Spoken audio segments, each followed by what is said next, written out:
Esiet sveicināti! Lai arī Latvijas autopārvadājuma nozare ir saskārusies ar nopietnām grūtībām, ko izraisījusi Krievijas ekonomikas lejupslīde un sankcijas, tajā joprojām strādā liels skaits trešo valstu autovadītāju, kas nav Eiropas Savienības pilsoņi. Agrāk šādiem darba ņēmējiem savas trešā valstī iegūtās apliecības bija jāmaina uz Latvijā izdotām. Turpmāk apliecības jāmaina vairs nebūs.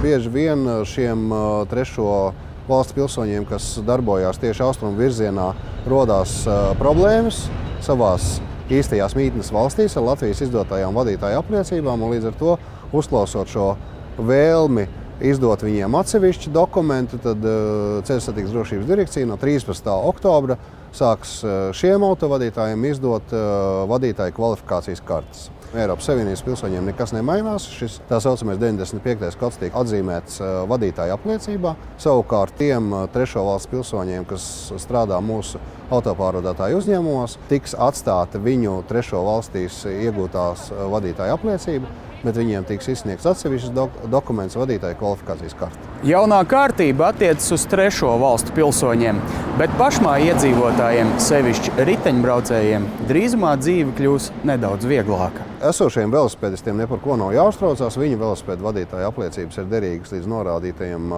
derīguma termiņam, bet tātad esošā parauga apliecības viņos ir morāli novecojušas un viņu izgatavošana ir ļoti darbietilpīga, un līdz ar to ir pieņemts šis lēmums, ka pamainīt šo velosipēdu vadītāju apliecību jau pāriet uz tādu mūsdienīgāku dokumentu. Tāpat kā iepriekš CSDD šīs velosipēdu vadītāju apliecības cilvēkiem izdos pa velti. Vēl tikai jāatgādina, ka velosipēdistiem braucot pa koplietošanas ceļiem ir nepieciešama vadītāja apliecība. Derēs jau iegūtās moto vai auto vadīšanas tiesības, bet ja brauksiet bez tām, var sanākt nepatīkama saruna ar ceļu policiju.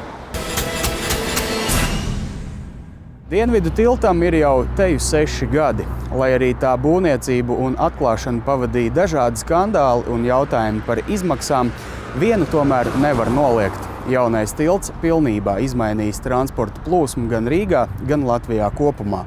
Šobrīd Dienvidu tilts jau ir kļuvis par galveno tranzīta plūsmu maģistrāli, kas apkalpo Rīgas ostu. Ja agrāk teju visas kravu plūsmas plūda pa Salu tiltu, tad šobrīd jau Dienvidu tilts ir uzskatāms par galveno tranzīta transporta artēriju. Katru dienu Rīgā iebrauc no Pierīgas un no citām pilsētām iebrauc apmēram 200,000 automašīnu. Un tas neapšaubām atvieglo tranzītu kustību caur pilsētas centru. Un šobrīd mēs strādājam arī pie ieriķu vietālvas posma, kas vēl papildus atvieglos tātad kustību Rīgā, kur ir noteikti kā viena no prioritātēm no Rīgas domas vadības puses atbrīvot centru no kravas automobīļiem. Šobrīd galvenais ir pabeigt Dienvidu tilta 4. kārtu, lai tiktu pilnībā izmantots tilta potenciāls.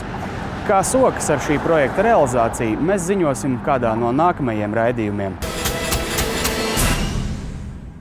Šomēnes noslēdzies viens no 2014. gada lielākajiem pirkšanas un pārdošanas darījumiem Latvijas tranzīta nozarē un valstī kopumā.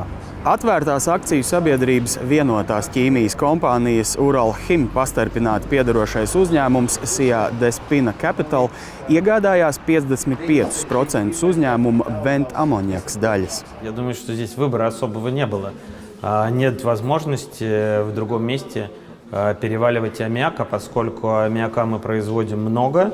Мы являемся лидером по производству аммиака в России, соответственно, для нас выбор совершенно был очевиден и оправдан. Termināla iegādēji daļai tiek piesaistīts arī bankas finansējums.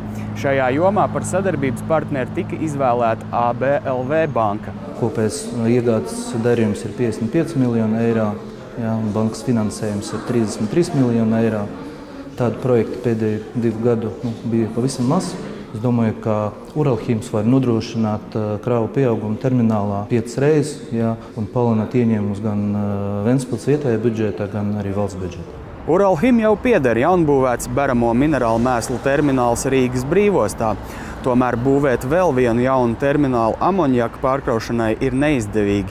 Tāpēc tika izskatīta jau esošās infrastruktūras iegāde, lai kopumā samazinātu transportēšanas izmaksas. Arī Ventspils pilsētas un brīvostas vadība uzskata, ka izmaiņas Venta amoniakā nesīs pozitīvas pārmaiņas gan uzņēmumam, gan pilsētai.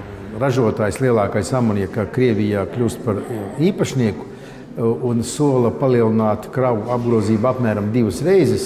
Tas pirmkārt dod stabilitāti termināla darbā, samazina izmaksas, līdz ar to konkurētspēju Ventspils ostas kā tādas. Un, ja vairāk kravu apgrozība, brīvostas pārvalde vairāk saņem un arī pašvaldības budžets vairāk saņem.